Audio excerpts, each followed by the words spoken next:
New parenthood does not come without unsolicited advice from others.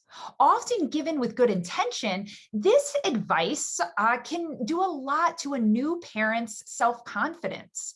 So I wanted to sit down with my life coach, Neill Williams, and talk through this today. I also want to ask Neill about something that I hear a lot, usually from moms to be, and that is the concern that after the baby arrives, they don't know how they're going to juggle all the things. So I know that Neill is going to bring a great perspective on this. I'm really looking forward to it. And that's what we're talking about today.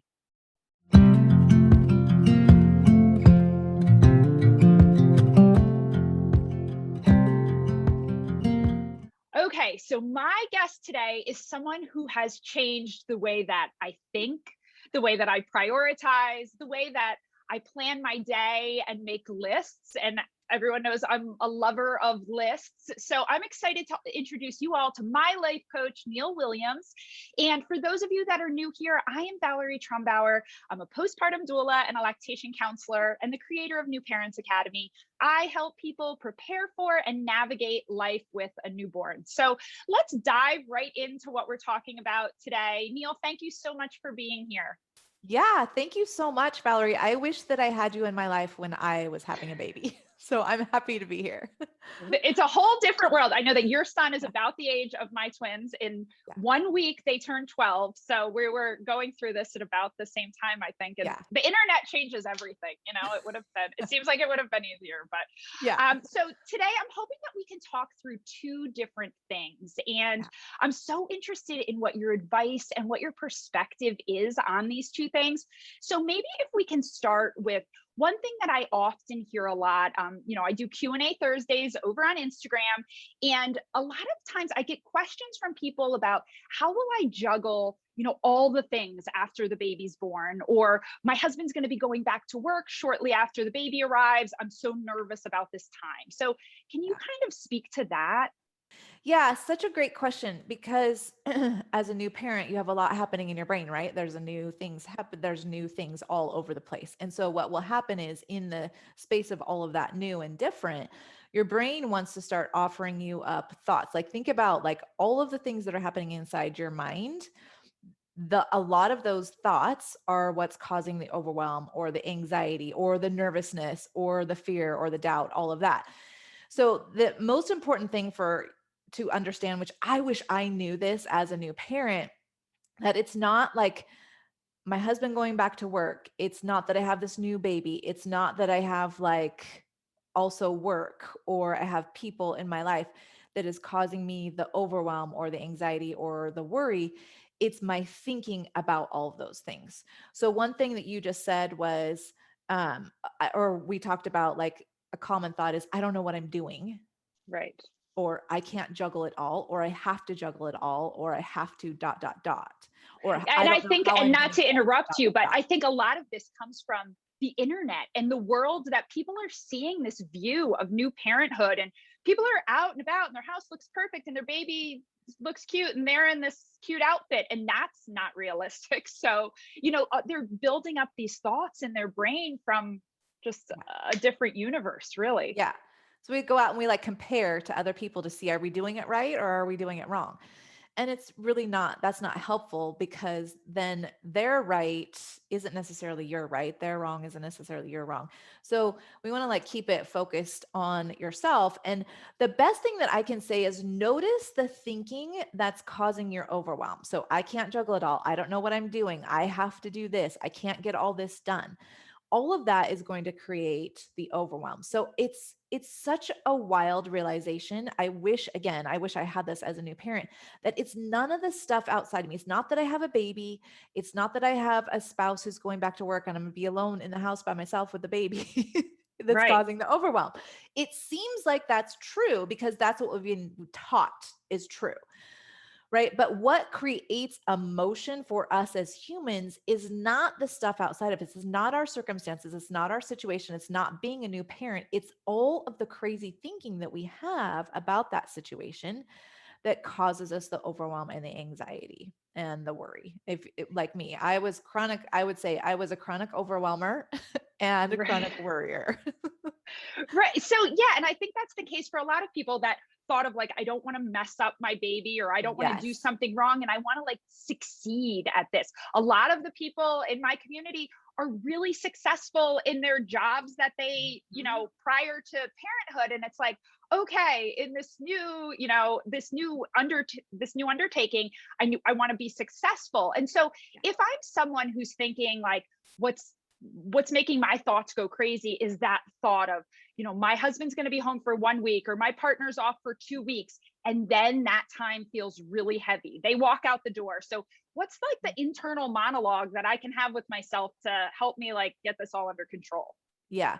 I'm going to offer a couple different thoughts that really released me from all of that pressure as a parent.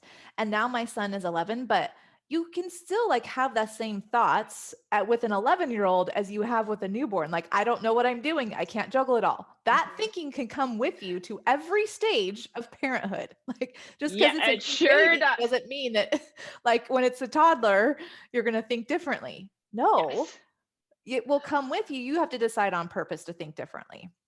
Okay. So a couple of thoughts that I'm going to offer up. Again, this worked for me. This has worked for lots of my clients, because most of my clients are entrepreneur parents. And so they are in their mind doing this juggle, right? Of all the things.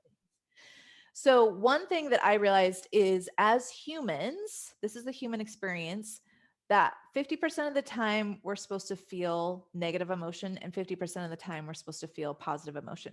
So I think there's so much that has been bred into us that like we're supposed to be happy about parenting all the time. And that creates that's a lot of pressure. So then if you're like, I really don't like this, then you're like, I'm doing it wrong. Something's wrong with me. Right?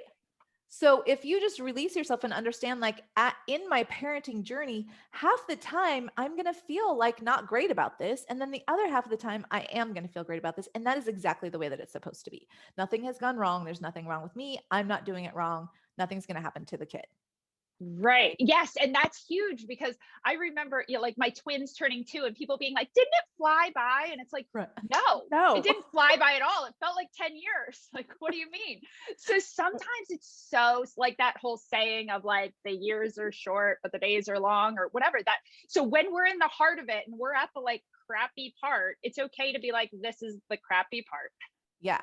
I remember like, especially like you think about the hardest parts of parenting, which for me, it was like, I didn't love being a baby mama. I loved when my son was like toddling and starting to talk. Like that was the most fun for me. I've loved it ever since then.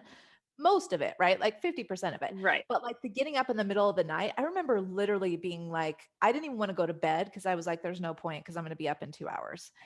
And I was really resistant to that and like hating on that. And that just caused so much more negative emotion because I was hating on that experience as if it shouldn't be that way. Like I should be okay with this. And I really am not. And there's something wrong with me. Right. Instead, if I was like, okay, I don't enjoy getting up in the middle of the night. And that is actually okay. Right. Oh yeah. And just accepting that that's the way that you think. As a doula who primarily works overnights, I have had so many conversations with mostly moms who are like, can I tell you something? I don't really like newborns. And it's like, first of all, that's like how I've come to make my living, is like people who are like, I sort of hate the newborn stage, you know, and that's okay. Like, luckily they're not in that stage for all that long. So you're good. Yeah. You know? Yeah. So I think that, and then the other thing that I realized is, you know what, we're so well-intended as parents, most of us, right? Like you talked about this success. We want to do this successfully. Like we approach everything else with this, we have to be successful mindset. But the reality is, like, you can do everything that you want to do as a parent and show up obviously as the way that you want, but nobody has the right blueprint. For every human is different, right? So you're going to do your best. And I just decide, like, I show up and I do my very best as a mom. And I know that 50% of what I do is great and it's going to be awesome. And the other 50%, I'm getting it wrong. And that's okay, because my son is having the exact experience as a kiddo being raised by me as his mom that he was always meant to have. And that also releases me from the pressure of like having to do it right or compare to other people and how they're doing it. And like, oh, I'm doing it wrong, or there's something wrong with me as a mom. Right. It's a human being raised by a human who, Okay. I think that's huge and really helpful in just helping people to change the way that they're processing these thoughts that they're having. Yeah. And one thing that I tell my community all the time is to be open with someone, whether it's like a girlfriend, your mom, your partner, of like, this is how I'm feeling. Cause sometimes you're up in the middle of the night, like you talked about. People hate the middle of the night. They're up and they're having these thoughts of like, oh my gosh. Sometimes it's like, why did I think I wanted to have a baby? And they feel so horrible for feeling that way. And it's like, that's okay. And it's okay to tell somebody that. And it doesn't mean that you wish, like, whatever. It's just that that's the way that you're thinking. So I think being able to share those things with people as well. Okay. So then if we kind of pivot to something that we were laughing beforehand, that we dealt with this, I don't know anyone who hasn't. So for these like mamas and dads to be in my community, they're going to get some unsolicited advice. And it starts beforehand when people start to talk about their labor and different things like that. But as they're, navigating parenthood, that unsolicited advice can just do so much to the confidence of new parents. And you're just already second guessing. You've never had a newborn before, or even if you had, now you're juggling a toddler and a newborn or whatever. So how can they kind of take that in? Like what should people be doing? Yeah. So of course, because I'm a time mindset coach, I'm going to approach this from the mindset perspective. So here's what is true. When someone tells you something, they give you words of their parenting wisdom, right? Like they think they're doing a good thing. They're well, and sometimes it's how they parented like 35 years ago. Yeah, right. They're like, no, you should totally do this, right? What I want people to understand is the words that someone else gives you tell you everything about that person and nothing about you. So when we get into trouble is we make a meaning about other people's words. So I'm going to give an example for me that happened when I was a new mom. So I chose to breastfeed. I was breastfeeding about 6 to 8 weeks in. My milk just stopped. And I went in to the doctor. Of course, I'm horrified as a new mom, right? Like I'm doing something wrong. There's something wrong with me. My body is not doing what it's supposed to. I already was like in this shame spiral. I go in, I can't see my doctor because I'm like, this is an emergency. I need to see someone right away. Of course, right? Everything's an emergency as a new mom. Yeah. And I get a PA and he was like, well, you're doing something wrong. There's something wrong with you. And I was like, right? That was just like already hormonal and not sleeping and all that. First of all, it feels like you skipped a class. Like really? I know, right? I'm like, where did you even come from? And I was like, you're a dude telling me about my body and what's happening. Like, I just like, I literally, I was like, okay, Neill, like, let's get some perspective here. Right. So what I learned was and this is through coaching, right, is his words were telling me about him. So he was thinking there's something she's doing because her body shouldn't do this, but that's his perspective. That tells me everything about him as a doctor, tells me everything about him as a PA, tells me nothing about me. Right. So when I was making a meaning about that, like I'm doing it wrong, it's all like it, notice how then that's why I went into the shame spiral. But once I was like, okay, wait a minute, that just tells me about him and his perspective and what he believes about is the right way to raise a newborn and the right way to do things as a new mom. Then I was like, oh, well, that doesn't have anything to do with me.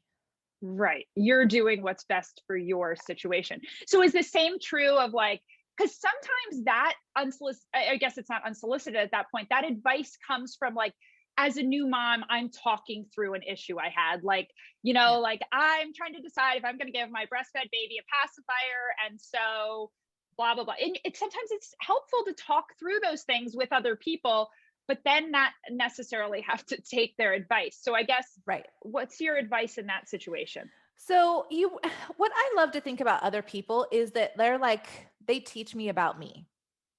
And so I don't resist anyone's like thoughts or words or anything, because if I have an emotional reaction to something they say, I know that there's a part of me that believes what they said was true. And so it's just interesting for me to know that, right? So it's like, Valerie, if I said to you, okay, Valerie, your yellow hair is like awful. Would you have a response to that? Right. No. Okay. So why not? Right. Because I don't have yellow hair. I don't believe you have yellow hair. So there's no problem with me saying that to you. Do you notice you're like, okay, Right. weirdo, like not a problem. But if I said to you, Valerie, you were supposed to breastfeed for 6 months and you didn't do that, and you made that mean something about you, like in your brain, you were like, oh, she's probably right. I did that wrong. That's when we have an emotional response to it. So I love to just like play around in my own brain with like, okay, so they said those words. If I'm having a reaction to them, it's because I kind of believe it. I'm doing it wrong or something. And so it's just teaching me about me. Has nothing to do with them. Right. And so it kind of is it. So if it were, okay, you should have breastfed for 6 months and I didn't breastfeed for 6 months, then I kind of come to terms with like, I'm having a response to this because I feel guilty, or I feel like I've let my baby down, or my whatever is going on. And then just kind of accepting that this is the journey that you and your baby, and that I talk through this a lot because it's like everybody's situation is so different. So just realizing that those speak to your situation, is that kind of and then I would go back to like what we talked about a little bit earlier, where no, my kiddo had the exact experience as a newborn that he was meant to have on this earth. Like I'm the perfect mom for him, and what I did was exactly what I was supposed to do. And I know that's true because that's actually what happened. Right. Arguing with it only causes more emotional pain. Right. And so I think a lot of this comes out of that uncertainty of, I've never had a baby before. Is my baby supposed to get a pacifier? Or what am I supposed to do if I'm breastfeeding, but it's making me miserable? And kind of understanding that you're making the decision that's best for you. Yeah. It's like it's kind of fun when you think about it. It's almost like a game. And I don't say this to be flip, but like to help people release the pressure of like doing it right in their own minds. It's like, okay, it's kind of a game. Like I thought I was going to do this, but now I'm here and I'm making this decision because this is the right decision for right now. And like, I could have never decided what my kid's journey was going to look like and me as a parent was going to look like ahead of time until I was actually there. So I'm like creating it as I go, which is exactly what we all do. Right. Which is what we do, but we're like second guessing ourselves and then worry that that's not the case. Okay. So that has been super helpful. And you accompany me a lot of places during the week with your podcast. Can you just talk a little bit? I think like your time management is so valuable. Can you just kind of let us know what you do on your podcast? And I think you're such a great resource for everyone.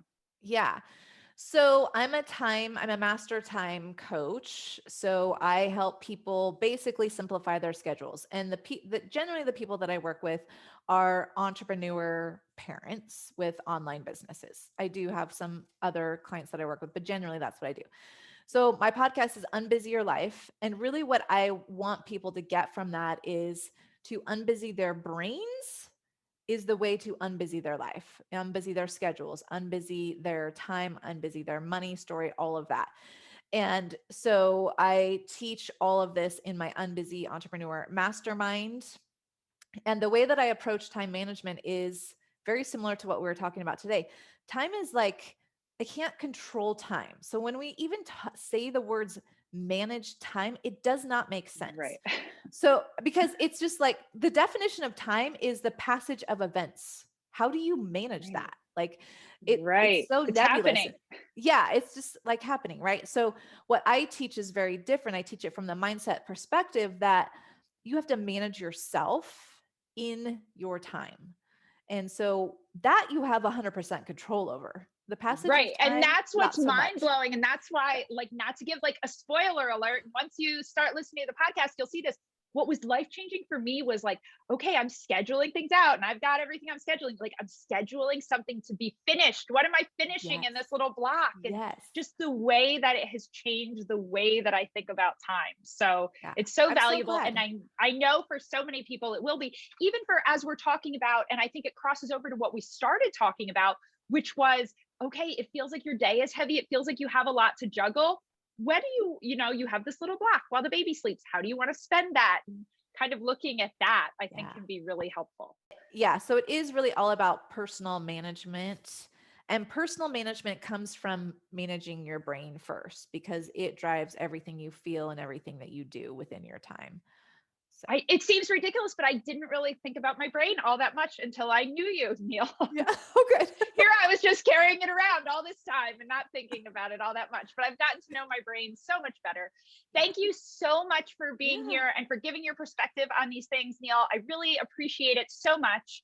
And if you do not subscribe, hit the little subscribe button. That's what YouTube wants you to do. And that's what I want you to do so that you know when the next video comes out. And be sure to follow me on Instagram. Thank you so much, Neill.